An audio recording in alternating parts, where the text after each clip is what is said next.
আসসালামু আলাইকুম, welcome back to another video. কেমন আছেন সবাই? আশা করি সবাই ভালো আছেন। তো অনেকদিন ধরেই কোনো ভিডিও দেওয়া হচ্ছিল না বিকজ আমার মিড টার্ম চলতেছিল অ্যান্ড গতকালকে আমি ওয়ালমার্টে ইন্টারভিউ দিয়ে আসলাম। আনফর্চুনেটলি আমার জবটা হয় নাই। সো ইন্টারভিউ দিতে গিয়ে আমার এক্সপিরিয়েন্স কি ছিল, আমাকে কি কি জিজ্ঞেস করা হয়েছিল অ্যান্ড জবটা কেনই বা হলো না, সেগুলো নিয়ে আজকে আলোচনা করবো বা আপনাদের সাথে শেয়ার করবো।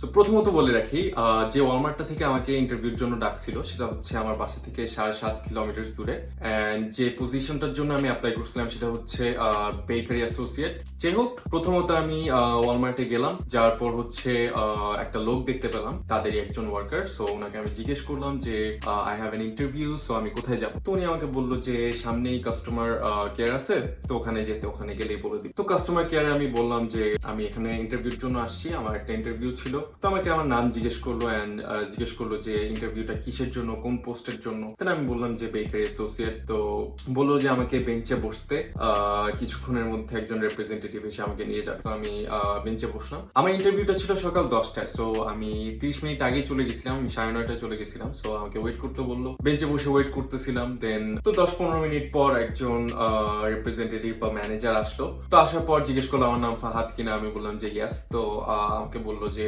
ওনার সাথে যাইতে। তো ওনার সাথে সাথে গেলাম, ভিতরে একটা রুমে নিয়ে গেল। তো সেখানেই মেইনলি ইন্টারভিউটা হয়েছে। তো ইন্টারভিউর জন্য কোয়েশ্চেন করার আগে উনি আমাকে বললো যে আগে তোমার অ্যাভেলেবিলিটিটা দেখে নিই, যে তুমি কোন কোন দিন অ্যাভেলেবল। তো আমাকে একটা কাগজ দিল, সেই কাগজের মধ্যে সপ্তাহের সবগুলো দিনের নাম লেখা ছিল, সানডে, মানডে। লাইক আপনি যেদিন যেদিন অ্যাভেলেবল থাকবেন সেই দিনগুলোর পাশে টিক দিবেন।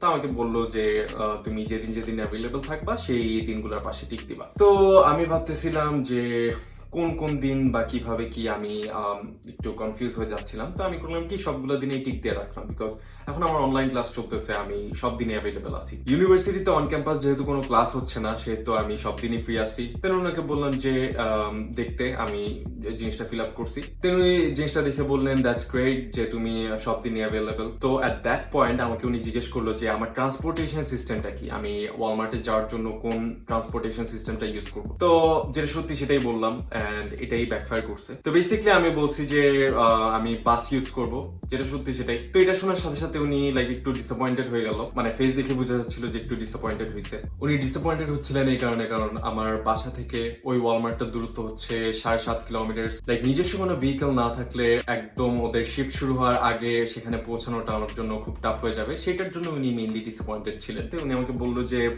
বেকারির যে জবটা, যে জবটার জন্য তুমি অ্যাপ্লাই করছো, এই জবের শিফট শুরু হয় সকাল 7টা থেকে। আমাকে অবভিয়াসলি সকাল 7টার আগে ওয়ালমার্টে উপস্থিত থাকতে হবে, বিকজ 7টা থেকে শিফট শুরু হয়ে যায়। তো উনি আমাকে যেটা বললো যে উনার মনে হয় না যে বাস দিয়ে আমি সকাল 7টার আগে ওয়ালমার্টে উপস্থিত হতে পারবো। তো উনি আমাকে জিজ্ঞেস করলেন যে তুমি কি শিওর তুমি সকাল 7টার আগে এখানে উপস্থিত হতে পারবা। এন্ড আমাকে বললো যে তোমাকে আমি আর একটু টাইম দিচ্ছি, তুমি একটু গুগল করো, গুগল করে দেখো বাসের স্কেজুলটা, দেন তুমি আবার একটু দেখো পেপারটা যে তুমি সব দিন অ্যাভেলেবল থাকতে পারবা কিনা। তো আমাকে আবার কাগজটা ফেরত দিল। দেন আমি ফোন বের করলাম, গুগল করতেছিলাম, একটু কনফিউজ হয়ে গেছিলাম বিকজ প্রপার কোনো অ্যান্সার পাচ্ছিলাম না। দেন একটু ভেবে আমি ওনাকে বললাম যে I am not sure about the bus, but I can get a ride. তো ওনাকে আমি বললাম যে আমি গাড়ি ম্যানেজ করতে পারবো। দেন বুঝে যাচ্ছিল উনি একটু ডিসঅ্যাপয়েন্টেড হয়েছে, বিকজ সময়ের ব্যাপারটা অনেক ক্রুশাল। তো উনি কাগজটা ব্যাক নিয়ে নিল অ্যান্ড বললো যে এখন ইন্টারভিউটা শুরু করবে, it's gonna B a quick interview, so nervous হতে না। অ্যান্ড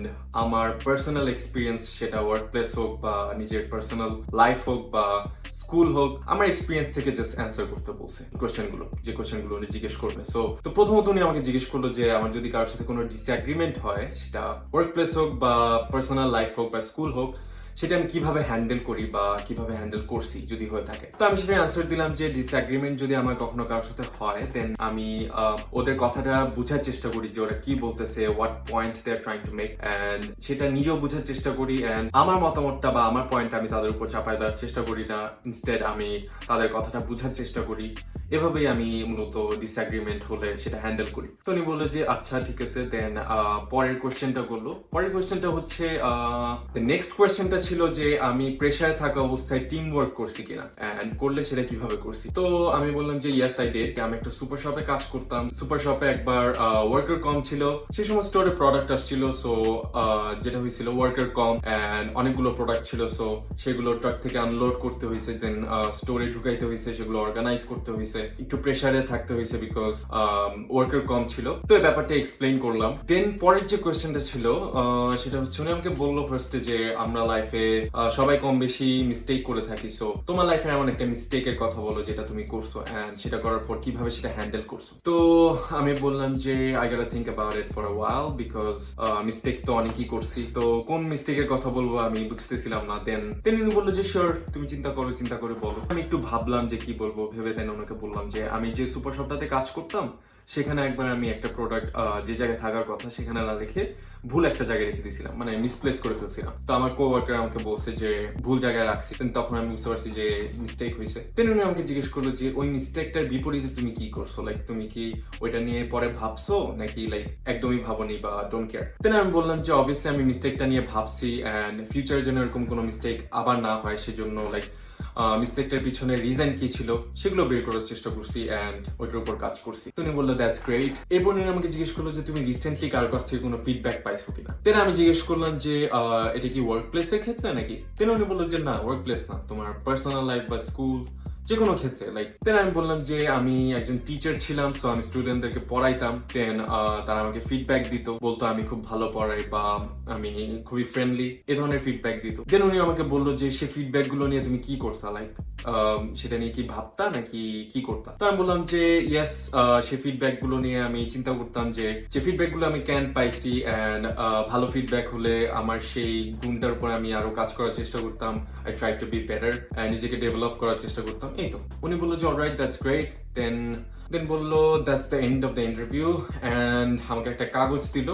কাগজের মধ্যে বিভিন্ন ইনস্ট্রাকশনস ছিল যে উনি আমাকে বুঝিয়ে দিল যে 48 ঘন্টার মধ্যে রেজাল্ট আমি পেয়ে যাবো, সিলেক্ট হয়েছি কি হয় নাই সেই রেজাল্ট আমাকে জানাই দিবে। এরপর সেখানে বেশ কিছু প্রসিজার ছিল, সেগুলো উনি আমাকে বুঝিয়ে দিল যে আমি যদি সিলেক্টেড হই তাহলে কি করতে হবে বা কি প্রসেসের মধ্যে দিয়ে আমাকে যেতে হবে। দেন বললো যে সিলেক্ট হলে আমার ব্যাকগ্রাউন্ড চেক করা হবে, সবাই ব্যাকগ্রাউন্ড চেক করা হয়, ওনার নিজেরও করা হয়েছিল। সিলেক্ট হওয়ার পর আমাকে কত দেওয়া হবে ঘন্টায় সেগুলোর একটা বিশদ বিবরণী আমাকে দেওয়া হবে। তো এগুলো বুঝিয়ে দিল, কাগজটা আছে আমার সাথে এখনো। দেন বললো যে আমার ওনার প্রতি কোনো কোয়েশ্চেন আছে কিনা। আমি বললাম যে না, কোনো কোয়েশ্চেন নাই। দেন ইন্টারভিউটা শেষ হয়ে গেল, বের হয়ে আসলাম। এই ছিল ইন্টারভিউ এন্ড আমি ইন্টারভিউ থেকে বের হয়ে বুঝতেছিলাম যে ট্রান্সপোর্টেশনের যে ব্যাপারটা, ট্রান্সপোর্টেশন নিয়ে যে কথাগুলো হয়েছে সেখানে একটু গড়বড় ছিল, লাইক আমার হয়তো বলা উচিত হয়নি বাসের কথা। তখন আমি বুঝে গেছিলাম যে আমার জবটা যদি না হয় তাহলে এটার জন্যই হবে না। তো যাই হোক, বাসায় চলে আসলাম।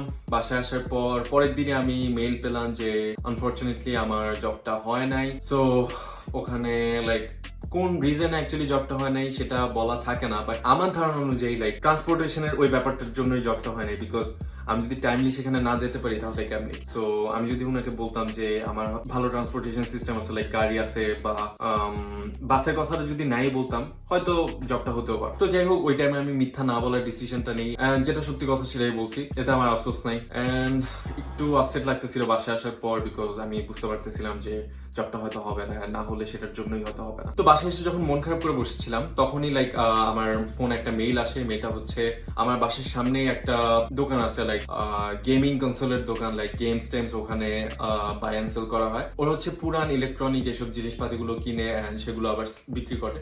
তো ওখানে আমি সিভি জমা দিচ্ছি এন্ড লাকিলি ওখান থেকে আমাকে ইন্টারভিউর জন্য ডাকা হয়েছে। তো এই দোকানটা হচ্ছে আমার বাসা থেকে অনেক কাছে, তাই বাসা থেকে বের হলে 1 মিনিটও লাগবে না ওখানে যেতে। সো আপনারা আমার জন্য দোয়া করবেন যেন আমার এই জবটা হয়ে যায়, বিকজ এই জবটা হলে লাইক আমার জন্য খুবই ভালো হবে, বিকজ আমার বাসা থেকে একদম কাছে।